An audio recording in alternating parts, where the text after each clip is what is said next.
Assalamualaikum warahmatullahi wabarakatuh. Alhamdulillahirabbil alamin. Asyhadu an la ilaha illallah wahdahu la syarikalah wa asyhadu anna Muhammadan abduhu wa rasuluh la nabiyya ba'dah. Allahumma shalli wa sallim ala sayyidina Muhammadin ibni Abdillah wa ala alihi wa sahbihi wa mawala. Perkenalkan, saya Muhammad Reza Nawawi, mahasiswa program studi Hukum Ekonomi Syariah Fakultas Syariah Institut Agama Islam Negeri Pontianak. Video ini saya buat adalah video pertama saya dan dibuat untuk memenuhi tugas daripada salah satu mata kuliah di program studi Hukum Ekonomi Syariah, yaitu Fikih Muamalah Kontemporer. Nah, dari sekian judul yang ditawarkan oleh dosen Fikih Muamalah Kontemporer, maka saya tertarik untuk membahas tentang jual beli salam. Karena jual beli salam ini sering kita jumpai dan kita rasakan di kehidupan kita sehari-hari. Nah, mungkin istilah dari jual beli salam ini mungkin sangat jarang didengar oleh masyarakat pada umumnya. Mungkin bisa kita samakan dengan jual beli online. Nah, maka dari itu saya ingin membahas, karena transaksi jual beli salam atau jual beli online ini sering sekali kita jumpai di kehidupan kita sehari-hari. Apalagi pada masa pandemi virus corona ini, tentu untuk menjaga jarak atau dalam keadaan tidak berkontak langsung, kita melakukan transaksi jual beli online atau jual beli salam. Dan ada salah satu juga karena kita juga tidak bisa menjangkau daripada barang yang kita inginkan untuk membelinya. Bisa jadi barang itu di luar dari daerah kita, di luar kota, bahkan di luar negeri. Maka dari itu kita mungkin kalau ingin membelinya langsung akan mengeluarkan biaya yang lebih besar daripada kita akan membeli barang tersebut. Nah, maka dari itu muncullah beberapa aplikasi-aplikasi seperti Shopee, Lazada, JD.id dan lain sebagainya. Apalagi di masa modern ini tentu semakin banyak aplikasi-aplikasi yang kita temui untuk transaksi jual beli online.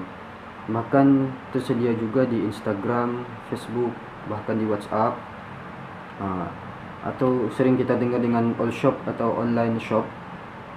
Nah, ada juga jual beli yang pre-order.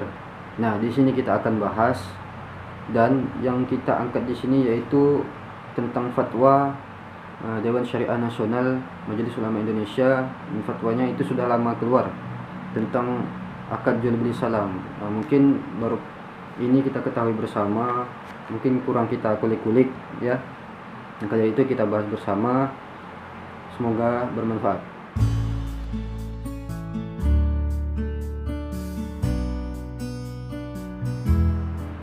Dari pengertian bai as-salam, dalam pengertian yang sederhana bahwa bai as-salam berarti pembelian barang yang diserahkan di kemudian hari, sedangkan pembayarannya dilakukan di muka. Nah, dalam pelaksanaan bai as-salam harus memenuhi sejumlah rukun. Yang pertama yaitu muslam atau pembeli, kemudian muslam ilaih yang disebut juga sebagai penjual, kemudian modal atau uang, muslam fihi atau barang, dan sikhot atau akad, ucapan antara si penjual dan si pembeli.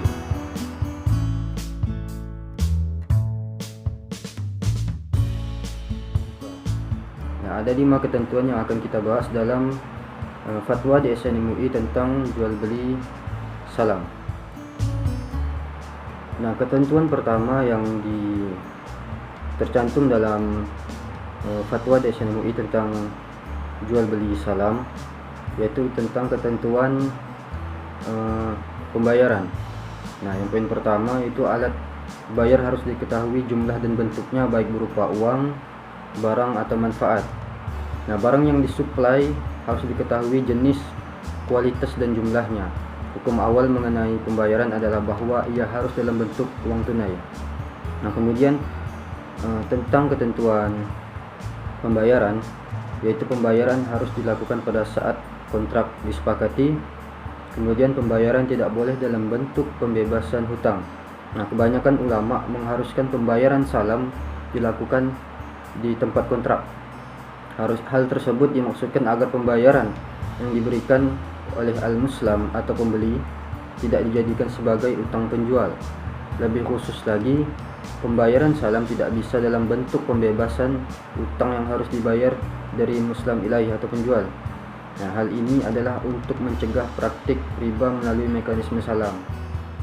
Nah, lalu bagaimana dalam jual beli salam atau jual beli online yang sering kita jumpai atau sering kita lakukan di kehidupan sehari-hari?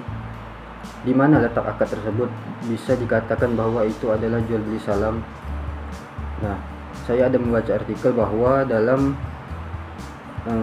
akad jual beli salam di kehidupan sehari-hari seperti kita berbelanja di Shopee atau di Instagram dan lain sebagainya, bahwa akad jual beli salam terjadi ketika kita sudah mengisi formulir dan membayar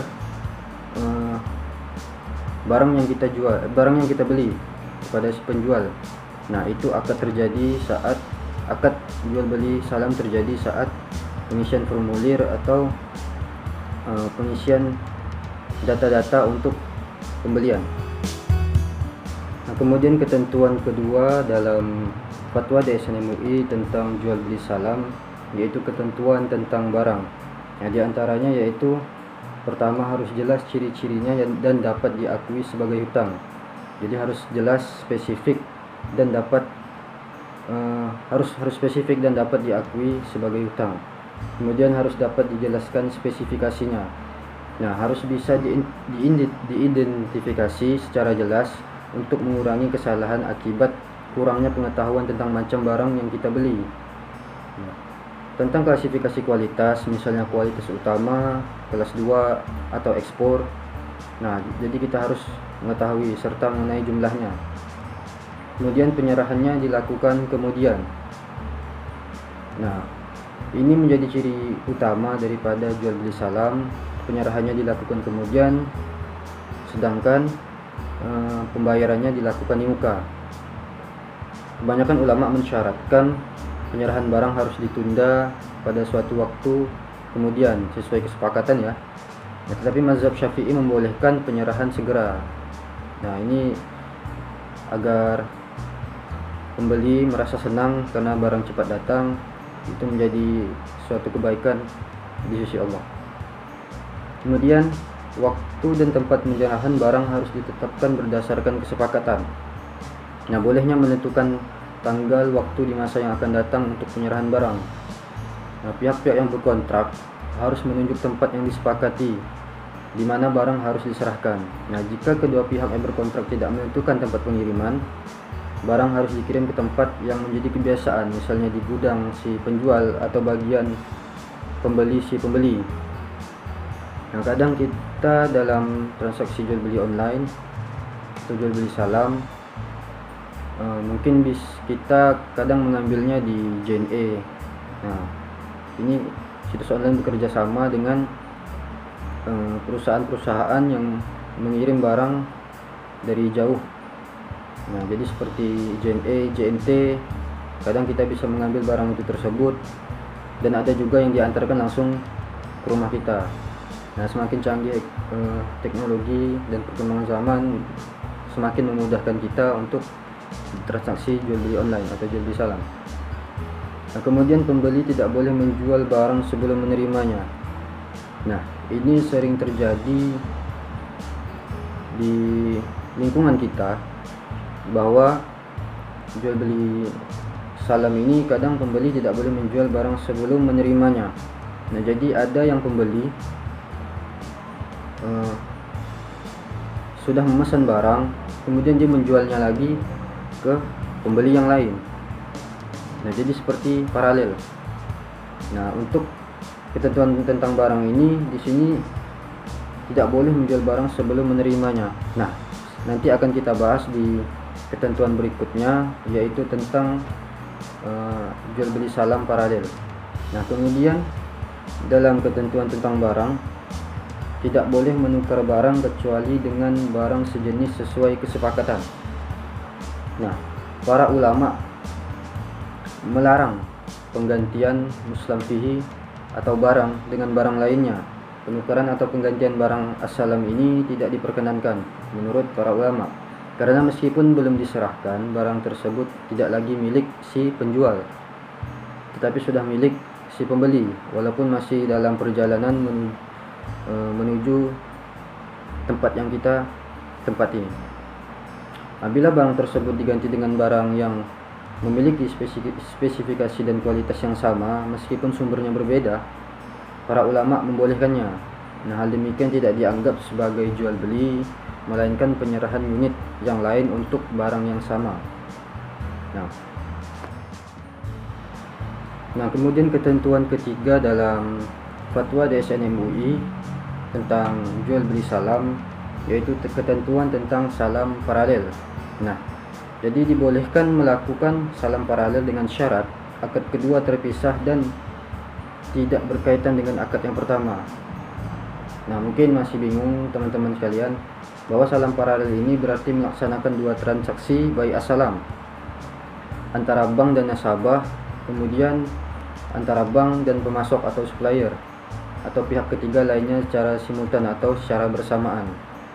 Nah, dalam dunia perbankan, buy as-salam ini biasanya digunakan pada pembiayaan bagi petani dengan jangka waktu 2-6 bulan.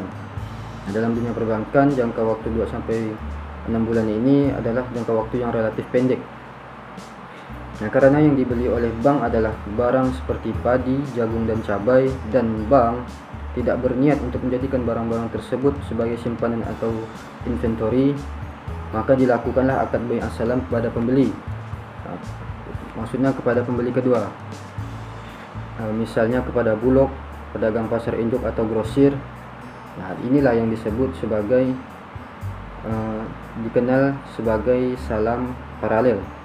Nah, kemudian dalam yang sering kita jumpai salam paralel ini mungkin dalam kehidupan anak muda ya, dalam jual beli online atau online shop. Misalnya kita membeli barang sepatu. Nah, jadi si pembeli kemudian maksudnya penjual yang menawarkan sepatu, kemudian menawarkan sepatu pembeli, kemudian pembeli membeli ke penjual. Nah, ini biasanya disebut dengan pre-order, memesan terlebih dahulu kepada pembeli. Kemudian pembeli maksudnya ke penjual melakukan pre-order kepada si penjual. Barangnya yaitu objeknya yaitu sepatu. Kemudian si penjual melakukan transaksi lagi kepada produsen daripada sepatu tersebut. Nah, jadi dalam hal tersebut, dalam pre-order bisa juga disebut sebagai salam paralel. Nah, seperti itu. Kemudian pembahasan yang keempat dari fatwa DSN MUI tentang jual beli salam, maka kita temui bahwa penjual harus menyerahkan barang tepat pada waktunya dengan kualitas dan jumlah yang telah disepakati. Nah, dalam transaksi jual beli salam atau jual beli online yang kita kenal, sering kita temui akan ada batas waktunya. Misalnya dalam pemesanan barang telah disepakati seperti 7-15 hari. Nah, dalam perbankan seperti yang telah saya sebutkan tadi, jangka waktu yang relatif pendek bagi perbankan yaitu 2-6 bulan. Nah, kemudian jika penjual menyerahkan barang dengan kualitas yang lebih tinggi dari kualitas barang yang dipesan oleh si pembeli, maka penjual tidak boleh meminta harga tambahan kepada si pembeli. Kemudian jika penjual menyerahkan barang dengan kualitas yang rendah dan pembeli rela menerimanya, maka ia tidak boleh menuntut pengurangan harga atau diskon. Dalam hal ini si pembeli ya. Kemudian penjual dapat menyerahkan barang lebih cepat dari waktu yang disepakati dengan syarat kualitas dan jumlah barang sesuai dengan kesepakatan dan ia tidak boleh menuntut tambahan harga. Nah, dalam hal ini sering kita jumpai kan, ketika kita membeli suatu barang misalnya di aplikasi handphone seperti Shopee dan lain sebagainya, atau kita memesan melalui media Instagram, Facebook dan lain sebagainya, maka si penjual maksudnya akan bekerja sama atau akan mengirim barangnya melalui perusahaan yang bergerak di bidang pengiriman atau logistik. Nah, seperti contohnya JNE, JNT, atau seperti kantor pos ya. Nah, jadi sesuai kesepakatan. Jadi kita bisa mengambil barangnya di mana sesuai tempat yang disepakati atau langsung diantar ke rumah. Tapi dalam penjelasan DSN MUI, ia tidak boleh menuntut tambahan harga jika barangnya lebih cepat dari waktu yang disepakati dengan syarat dan kualitas jumlah barang sesuai dengan kesepakatan.